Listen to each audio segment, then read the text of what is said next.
성탄절이 다가왔습니다. 오늘이 크리스마스인데 어떻게 보면 예년에 비해서 분위기가 그렇게 또 신나고 뭔가 좀 명절 느낌처럼 화기애애하고 이런 느낌이 좀 나지 않는다라고 말하는 사람들이 있습니다. 예전에 보면 더 어릴 때만 해도 크리스마스가 되면 온 방송이 크리스마스 특집으로 이루어지고 하다못해 가요 프로그램이라든지 모든 것에 있어서 그냥 완전 크리스마스구나 라는 것을 느낄 수 있게 했죠. 거리마다 캐롤이 울려 퍼지고 또 사람들이 저마다 크고 작은 선물이라도 준비하려고 하고 뭐 이런 분위기들이 좀 있었습니다. 그 당시에는 또 뭐 새벽송도 돌았죠. 교회에서 직접 찾아다니면서 새벽에 가서 이렇게 찬송도 부르고 캐롤도 부르고 하는데도 이웃들이 또 양해하고 이해해주고 또 함께 동참하기조차 했습니다. 교회 다니지 않는 분들도. 그런데 이제 지금은 시대가 많이 변했죠. 문화적으로도 많은 변화가 있었고 문화적인 감수성도 변하고 개인의 삶의 구조와 패턴이 바뀌니까 때로는 그런 것들이 다른 이웃들에게 피해를 주고 폐가 되는 것 때문에 이제는 하지 말아야 될 것이 더 강해진 그런 상황이 되기도 했습니다. 크리스마스가 되면 뭔가 조금 떠들썩하고 막 분위기가 활발하고 이래야 된다라고 생각하는 면들이 있습니다. 물론 예수님께서 우리를 위해서 이 땅에 오신 그날을 기념하고 또 그래서 감사하고 기뻐하고 행복하고 잔치 분위기를 갖는 건 맞겠죠. 그러나 사실 사람들을 자세히 보면 그런 신앙적 종교적 의미보다는 그냥 그것을 빌어서 함께 축하하고 즐겁게 지내고 또 어떻게 보면 일반적으로는 술 먹고 친구들 만나고 오랜만에 회포를 풀고 이런저런 삶의 요독들을 풀어나가는 그런 기회로 삼기도 하고 그렇게 했습니다. 다 그렇게 할 수 있는 것인데 그렇다면 진정으로 예수님께서 이 땅에 인간의 몸을 입고 오셨을 그 크리스마스 날, 쉽게 말하면 성탄일은 어땠을까 분위기가 한번 생각해 볼 필요가 있죠. 오늘 말씀에 우리가 읽은 말씀에 의하면 예수님께서 이 땅에 오신 것이 먼저 고지되는데 천사들을 통해서 누구에게 고지가 되느냐? 목자들입니다. 밤에 밖에서 자기 양떼를 지키고 있는 목자들에게 천사가 임합니다. 그리고 그 갑작스러운 이 영광이 천사들을 통해서 이제 임하시는 주의 영광이 그들을 두루 비추니까 크게 압도되고 무서워했다라고 그럽니다. 그때 천사가 무서워하지 말라. 보라, 내가 온 백성에게 미칠 큰 기쁨의 좋은 소식을 너희에게 전하노라. 오늘 다윗의 동네에 너희를 위하여 구주가 나셨으니 곧 그리스도 주시니라. 너희가 가서 강보에 쌓여 구유에 뉘어 있는 아기를 보리니 이것이 너희에게 표적이니라 하더니 호련히 수많은 천군이 그 천사와 함께 하나님을 찬송하여 이르되 지극히 높은 곳에서는 하나님께 영광이요 땅에서는 하나님이 기뻐하시는 사람들 중에 평화로다 라는 찬송이 울립니다. 주의 영광이 임하고 그 압도되는 영광 속에 오늘 다윗의 동네 너희를 위하여 구주가 나셨다. 곧 그리스도 주시니라. 이렇게 얘기했는데 그러면 어디로 가야 마땅할까? 생각해 본다면 왕궁으로 가라. 아니면 저 모처에 한 귀족이 있는데 이 왕이 오심을 예비해서 아주 훌륭하고 위험 있게 꾸며놓은 성이 있다. 뭐 이렇게 말해야 되지 않겠어요? 우리 일반적인 상식 속에서는. 그런데 강보에 쌓여 말 구유에 누워있는 말 밥통에 누워있는 아기를 볼 거다.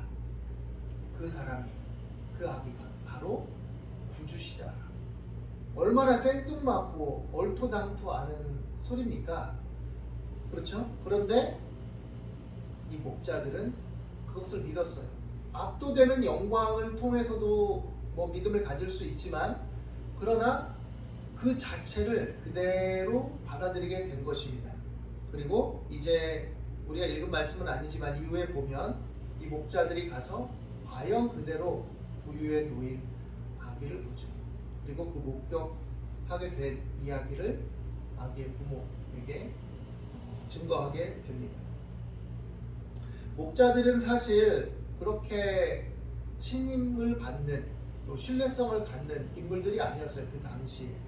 왜냐하면 그들이 이제 다른 사람의 풀밭에서 양을 치다가 다른 사람의 풀밭에 들어가서 양떼들에게 풀을 뜯기기도 하고 너무 딴 데로 가긴 먼다든지 여의치 않는 상황 속에서는 그런 경우도 있었고, 또 주인 몰래 양과 염소의 젖을 짜서 내다 팔고 또 양털을 팔아먹기까지 했다고 합니다. 모든 목자가 그런 건 아니었겠지만 그런 것들이 비일비재했기 때문에 그 이면에는 먹고 살기 힘들고 고통스러운 것들이 다 뒤섞여 있겠죠. 사람이 막 잘 먹고 잘 살고 힘이 있는데 무조건 그것을 재미로만 한다면 좀 문제가 있었겠죠. 그렇지만 이것은 잘못이고 합리화될 수 있는 건 아니었죠. 여하간 그런 양상들로 인해서 직업상 이 목자들은 비천하게 취급됐습니다. 그래서 약간 죄인 취급되다시피 하는 면도 있었죠. 그런데 신비롭게도 이 못나고 비천한 인생들에게 구주 탄생의 복음이 먼저 알려집니다. 적어도 이들은 이 영광 앞에서 그대로의 순진한 무서움과 두려움을 갖죠. 그리고 그것을 느낍니다. 그리고 천사들이 이야기를 들려주었을 때 그것을 그대로 믿고 따라가서 확인을 합니다. 그리고 마리아와 요셉에게 천사가 말한 것들을 그대로 얘기하고 이와 같이 되어진 것들을 다 확인하고 나서 자기들 같은 사람들에게 임한 그 천사의 어떤 소식과 하나님의 영광의 임재의 체험과 그 모든 것들을 인해서 또 구주를 목격함을 인해서 하나님을 찬송하면서 돌아가게 됩니다. 사실 영광이란 말이 뭘까요? 영광. 우리가 영광이라는 말을 가끔 쓰죠. 어떤 유력한 인사를 만났을 때 이렇게 뵙게 되어 영광입니다.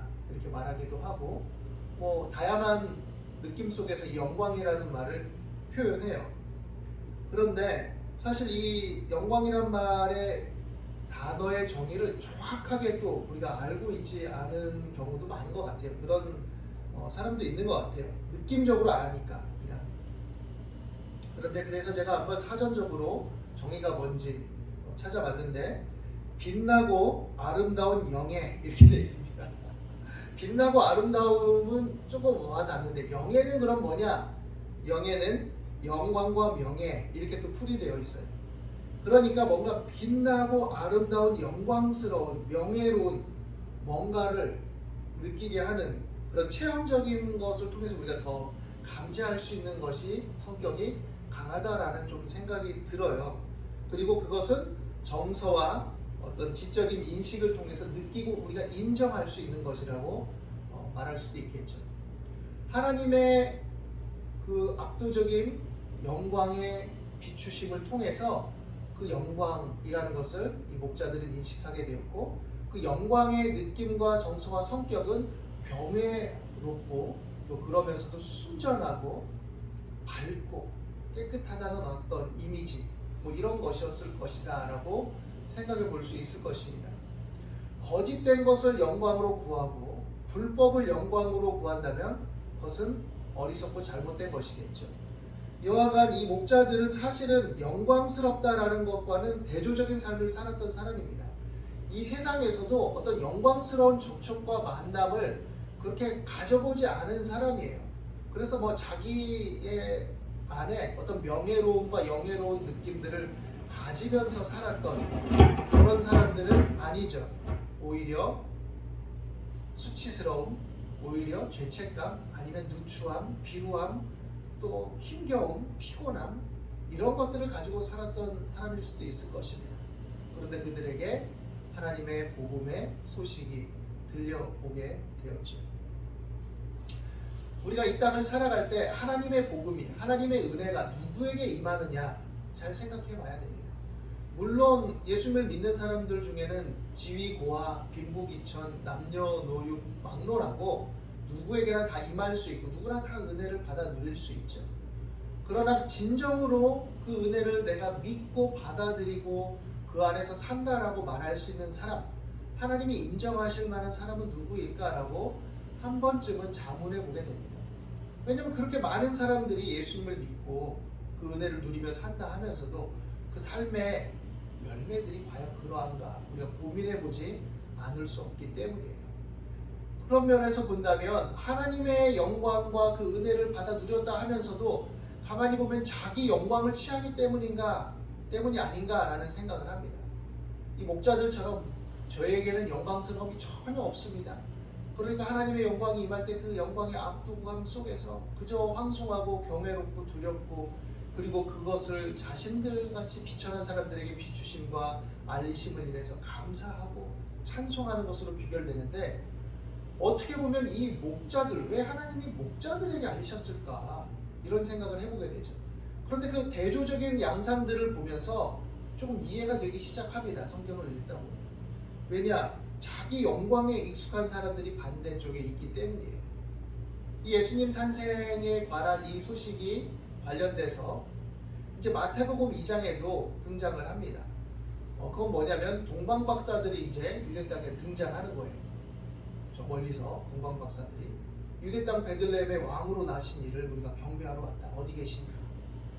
그러니까 헤롯이 놀랬죠. 그 당시 헤롯은 로마에게 위임을 받은 분봉 왕으로서 강력한 통치권과 명예와 자기 나름의 지위와 권세를 누리고 있었고, 그래서 그것을 대대손손 해먹고 그럴 생각을 가지고 있었는데, 갑자기 유대인의 왕으로 나신 이가 어디 계시냐? 동방박사들이 와서 그런 거죠. 그런데 아주 교활한 사람이었기 때문에 자신의 속내를 감춥니다. 동방박사들에게 자세히 물어보죠. 어디서 그런 분이 나냐? 나도 가서 경배하도록 알려달라. 그 전에 이제 물어봅니다. 대제사장들과 서기관들, 율법 선생들을 불러서 이 사항에 대해서 물어보니, 대제사장과 서기관들이 하나님의 말씀에 근거해서 선지자들의 글에 의하면 베들레헴에 이스라엘의 목자가 나신다고 했다. 아주 정확하게 풀어서 얘기를 하죠. 그런데 이 헤롯은 이 얘기를 듣고 어떻게 반응을 합니까? 하나님의 영광이 임했구나. 진정한 왕이 영광 가운데 임하시는구나. 나도 가서 경배해야지.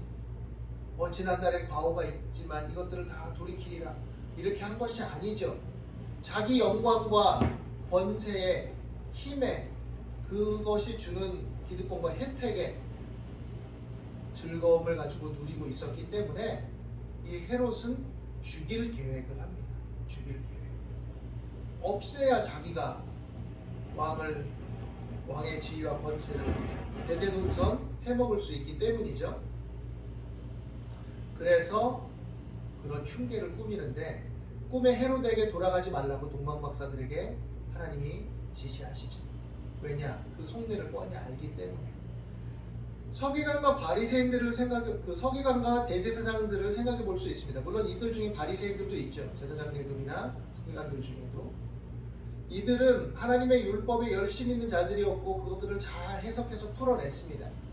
그렇다면 이제 이것을 풀어서 설명하면서 그럼 구주가 오시나 보다, 예언된 대로 오시나 보다 생각하고 고려해야 될 텐데 그렇지 않죠. 그들의 이후의 행보를 보면 소수의 사람들을 제외하고는 다 어떤 자세를 취하냐? 예수님이 자신들의 기득권을 침해하려는 사람, 백성들과 민족들에게 존경과 사랑을 받는 것을 빼앗아가는 사람, 그렇게 생각을 하죠. 그러니까 어떻게 되느냐? 이들은 자신들의 기득권, 사실 그들이 누리고 있던 영광이죠. 자신들의 영광. 왜냐하면 민족주의를 표방하고 로마의 압제하에 있는 이러한 상황 속에서 율법에 열심을 내야 하고 우리 민족의 귀한 이 종교를 지켜야 되고 이것들을 표방하고 있었지만, 사실은 그들은 그 당시에 도탄에 빠진 백성들의 상황이나 여러 신변들을 돌아보지 않았죠. 그리고 오히려 그 종교적인 특권과 기득권만을 누리기에 급급한 면들이 많았습니다. 예수님께서 오죽했으면 너희는 돈을 사랑하는 자들이라고 질책을 했겠습니까? 부자와 나사로의 비유를 통해서 봤을 때 그것은 사실상 바리새인들의 어떤 그 부를 추구하는 마음들을 질책하는 의미도 담겨 있거든요. 나사로는 어떤 사람입니까? 굉장히 낮은 곳에 있던 사람이죠. 거지 나사로. 예수님은 사실 이런 사람들을 위해서 오셨다라는 것을 성경이 증거합니다. 물론 굉장히 극단적인 대조죠. 그리고 물질적으로 가난하다고 해서 무조건 옳다라고 인정을 받는 건 아니죠. 다만 그런 극한의 상황 속에서도 헐벗고 굶주리고 상처받고 고통하고 신음하는, 아무도 거들떠보지 않고 아무도 눈여겨보지 않는 그런 사람에게도 하나님의 은혜가 임하고 그들의 비천함을 돌아보시고 긍휼과 자비를 베풀어 주시고 기꺼이 자신의 영광을 함께 나눠주시기 위해서 오셨다라는 것을 나타내 주는 거죠. 그래서 예수님은 어떻게 오셨냐? 자신의 영광을 버리시고 비우시는 방식으로 이 땅에 오신 것입니다. 그래서 바울서신에 보면 자기를 비워 종의 형체를 가져 사람들과 같이 되셨고 라고 얘기합니다. 여기서 비워라는 말은 영광을 완전히 비워내고 오셨다는 거예요. 그대로 오셨다면 사람들은 압도돼서 그 앞에 설 수 없죠. 그러나 낮고 천한 인간의 몸을 입고 그대로 오셨다는 거예요. 이사야 선지자가 이것에 대해서 예언했죠. 고운 모양도 없고 아름다운 것도 없고 그냥 뭐 사람이 흠모할 만한 그런 것을 가지고 오지 않으셨다. 육신적으로. 그냥 인간, 똑같은 인간, 거리에서 볼 수 있는 그 당시의 사람, 그 모습 그대로 완전한 인간으로 이 땅에 오셨다는 것이죠. 그 역설과 그 신비는 무엇이냐? 모든 사람들의 죄를 대신하시고 대속하셔서 자신이 원래 가지고 있던 그 영광의 은혜를 나누시고 누리게 하시기 위해서 그 안에 있는 진실함과 의와 평강과 희락의 완전한 충만함을 누리고 그러한 존재됨을 회복해서 하나님의 자녀로서의 형상을 완전히 회복한 삶으로 이끄시고 그 안에서 영생의 참된 희락과 복락과 평강과 의로움을 누리게 하시기 위해서 이 땅에 그렇게 오신 것이죠. 크리스마스 조금 떠들썩하지 않아도, 잔치 분위기가 되지 않아도 괜찮습니다. 그 은혜를 우리가 내밀히 누리면 사실은 그것으로 족한 거죠. 그리고 그 누리는 은혜를 한밤중 양떼를 치던 목자와 같은 그런 사람들에게 우리가 함께 다가가고 나누라고 우리에게 이제 요구하고 계시다라는 것이죠. 그들은 누구도 돌아보지 않고 누구도 사람 취급 안 하던 사람이었지만, 그러나 어떻게 보면 대제사장들과 서기관들과 달리 하나님의 영광이 임하고 그들에게 말씀이 임했을 때 죄책감을 느꼈고 두려움을 느꼈고 그 말에 압도되고 그 말을 순전하게 믿고 받아들였습니다. 사실 그 당시에 율법의 철저한 바리새인들이 비난하던 죄인과 세리와 창기들은 어떤 사람입니까? 예수님께서 임하시고 또 공생의 사역을 감당하실 때 죄책과 두려움을 느끼면서도 자신들을 불쌍히 여겨달라고 다가왔던 사람들이죠. 그런 자들이 그 은혜를 누리게 되는 것이죠. 그런 사람들이 그 영광을 받을 자격들이 있었던 것이죠. 하나님 보시기에. 그러나 진정으로 영광스럽게 보였던 사람들, 명예롭게 보였던 사람들, 어떻게 보면 별 볼 일 없는 사람들이 봤을 땐 우리와 참 다른 분들이야 라고 존경심을 표현했던 그 대제사장들과 바리새인들, 율법 선생들은 어땠습니까? 소수만 제외하고는 예수님 보시기에 독사의 자식들아, 위선자들아, 너희들이 가르치는 것은 니들은 행하지 않고 너희들도 매기 어려운 그 율법의 그 짐을, 이 연약하고 먹고 살기 힘들고 하루하루 진땀 흘리고 고통스럽고 이런 사람들에게 더 부과해서 짐을 지게 하고 힘겹게 해서 오히려 그들을 넘어뜨리는 자들이라고 실책하셨죠. 율법을 철저히 지켜야 된다는 나머지 조상들의 유전을 통해서 그것을 철저하게 쪼개서 아주 자세하게 낱낱이 이렇게 하면은 어기지 않겠지라고 이렇게 만들어냈지만, 오히려 율법 안에 있는 진정한 자유로움과 사랑과 그 의미들을 질식시켜버리는 결과를 가져오게 된 것이죠. 오늘 우리가 추구하는 영광은 무엇입니까? 이 땅을 살아가는 동안에 우리가 어떤 면에서는 여러 성취들을 통해서, 여러 만남들을 통해서 영광스러움을 맛보고 누릴 수 있죠. 상식적인 차원에서. 그러나 우리가 근본적이고 본질적으로 추구해야 될 영광은 무엇입니까? 예수님께서 우리와 장차 더불어 누릴 영광을 위해서 우리에게 이 땅에서 어떤 역설적인 영광의 자녀들로 살아가기를 원하시느냐? 그것들을 생각해 보고 또 그 은혜 안에 우리가 부름을 받고 그 소망 가운데 있음을, 그것을 확산시킬 사명이 있음을 생각하는 그 날이 바로 진정한 성탄절이 아닌가 그렇게 생각을 해봅니다. 오늘 이 성탄의 의미와 기쁨과 능력과 위로와 즐거움이 또 그 안에 있는 영원한 소망이 우리 안에 또 여러분 안에 가득하게 되기를 예수님의 이름으로 축원합니다. 기도하겠습니다. 하나님, 오늘도 우리 가운데 함께 하심을 감사합니다. 주의 말씀과 성령으로 우리를 충만하게 하시고 성탄의 참된 의미와 기쁨을 누리며 하나님의 참된 영광을 추구하고 그 안에 낮아짐 안에 임하는 영광의 역설과 그 신비로움을 알게 하시고 그 소망 안에 감사하고 기뻐하게 하여 주옵소서. 주께서 이제도 역사하심을 감사합니다. 예수 그리스도 이름으로 기도드립니다.